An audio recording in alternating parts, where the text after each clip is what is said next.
તો આપણા રાજ્યમાં છેલ્લા 2-3 દિવસથી ઠંડી સારી વધી છે અને ઠંડા પવનો પણ અનુભવ લોકો કરી રહ્યા છે। પણ એ તમામની વચ્ચે એક મોટા સમાચાર એ છે કે માવઠાની પણ આગાહી હવામાન વિભાગ દ્વારા આપવામાં આવી છે, એટલે કે વરસાદ કોઈ જગ્યા પર આવી શકે છે। બિગ વોલ પર અમે આપને કેટલીક વિગતો બતાવવા જઈ રહ્યા છે। સંબંધિત આપ જોઈ શકો છો, આ વિગતો આપની સ્ક્રીન પર છે। રાજ્યના વાતાવરણમાં આવી શકે છે પલટો।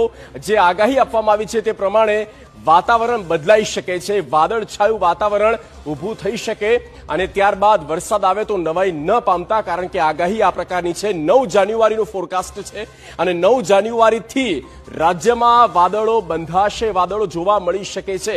આ આગાહી આપવામાં આવી છે હવામાન વિભાગ દ્વારા। નિષ્ણાંતો પણ આ જ તરફ ઇશારો કરે છે, સંકેત આપે છે કે બની શકે કે માવઠું આવી પણ શકે।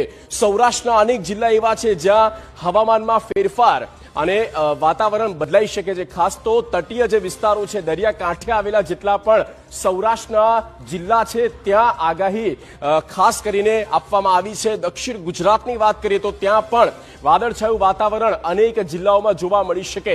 આ પહેલાની જે આગાહી હતી તે પ્રમાણે પણ આપણે જોયું હતું કે કઈ રીતની આગાહી હતી। આજ સૌરાષ્ટ્ર અને દક્ષિણ ગુજરાતની 13 જાન્યુઆરી રાજ્યમાં માવઠાની શક્યતાઓ પણ રહેલી છે। 13 જાન્યુઆરીનો આ એ તારીખ પણ આપવામાં આવી છે કે આ તારીખે 9 તારીખે વાદળો બંધાશે અને 13 તારીખે વરસાદ થઈ શકે છે। આ કહેવામાં આવી રહ્યું છે હવામાન વિભાગ।